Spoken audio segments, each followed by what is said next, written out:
Hello, good morning everyone. कैसे हो आप? उम्मीद करती हूँ सब अच्छे होंगे। तो अभी जो इससे पहले मैंने वीडियो बनाया था उसमें भी विलोम शब्द करवाए थे और विलोम शब्द उपसर्ग लगाकर कैसे बनते हैं ये बताया था। और पिछले वीडियो में मैंने उपसर्ग और अन उपसर्ग के बारे में बताया था और ये उपसर्ग लगाकर विलोम शब्द कैसे बने। अब आज मैं विलोम शब्द ही लेकर आई हूँ। विलोम शब्द में वी उपसर्ग लगाकर ये कैसे बनेंगे और प्रति उपसर्ग लगाकर विलोम शब्द कैसे बनेंगे, आज हम इस पर बात करते हैं।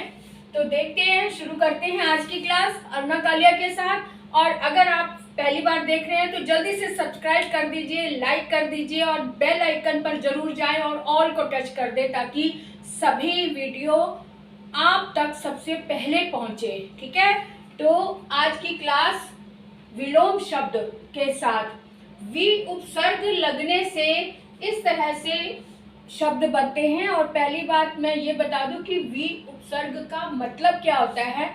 वी का मतलब होता है कुछ विशेष, यानी कि कुछ हटकर, और या फिर विशेष, और इसके अलावा होता है इसका मतलब भिन्न यानी अलग यानी डिफरेंट।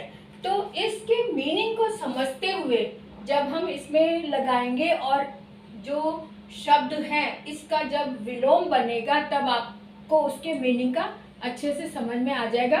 तो देखते हैं, अनुराग है तो विराग। एक बात और समझ लो, जब मूल शब्द में पहले से ही उपसर्ग लगा होता है तो उस उपसर्ग को हटाकर दूसरा उपसर्ग लगता है।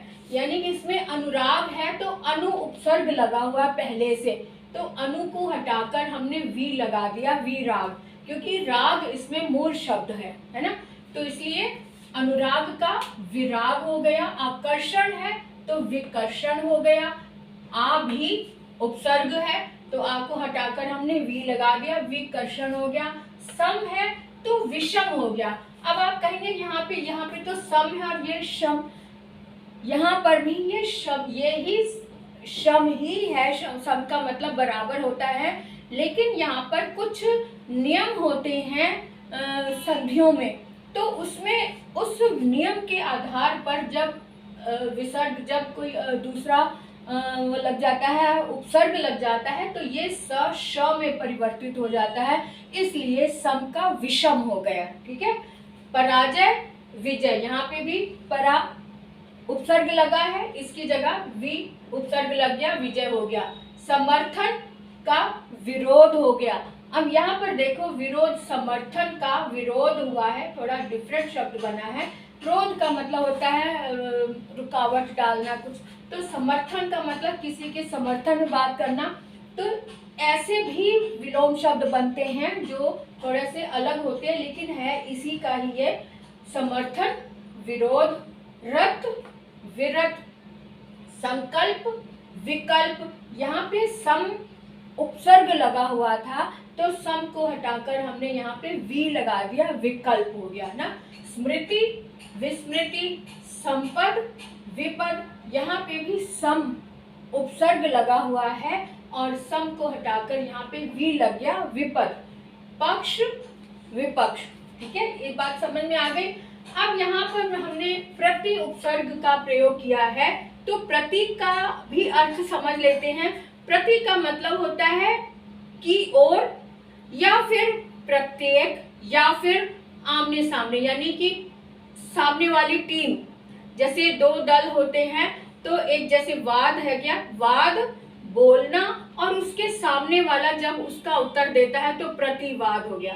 तो इसलिए प्रतिवाद, प्रति का मतलब की ओर जाना, की ओर जाने के लिए बात हो, या फिर जो टीम होती है प्रतिरोधी, यानी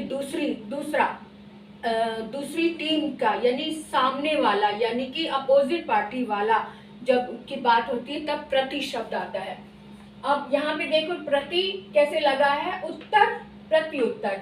अब यहाँ पर एक बात और समझ लो कि जब, जैसे ये उत्तर मूल शब्द है, मूल शब्द का पहला अक्षर स्वर आया है, स्वर में जब प्रति लगेगा तो प्रति का ई और उत्तर का ये वाला स्वर मिलकर आपको पता है कि यण संधि बनती है। यण संधि में जब पहले पद में ई होता है तो उसका य बन जाता है, अगर ऊ होता है तो व बन जाता है ना। यण संधि तो आपने सीखी होगी, अगर नहीं सीखी तो मुझे कमेंट बॉक्स में लिखकर बताएं, मैं आपको वो भी फिर से बता दूंगी।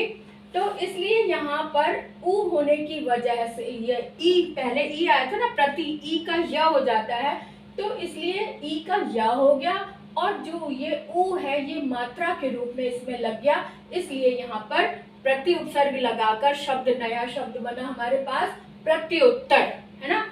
वादी प्रतिवादी, ध्वनि प्रतिध्वनि, अनुकूल प्रतिकूल, यहाँ पर भी अनु उपसर्ग लगा है तो अनु को हटाकर हमने प्रति उपसर्ग लगाकर इसे शब्द बनाया प्रतिकूल।